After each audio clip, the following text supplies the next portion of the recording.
In 2026, the bank vault is no longer just a thick slab of steel, it's a living ecosystem of sensors.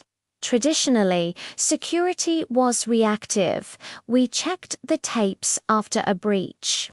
But with the invisible guard of IoT, security is now a real-time shield.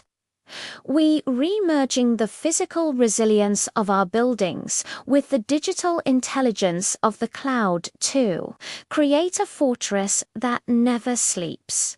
Identity theft stops at the edge. By 2026, your financial presence is verified by a mesh of trust. IoT devices, from your watch to the ATM's biometric scanner, communicate instantly.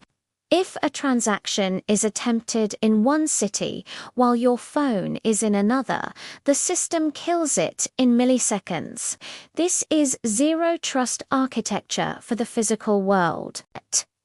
The biggest threat isn't always a hacker. It's hardware failure. Our IoT guard monitors the vitals of our data centers, predicting and preventing outages. We're moving from fixing to preventing, ensuring our systems are always available. This is how we build absolute trust.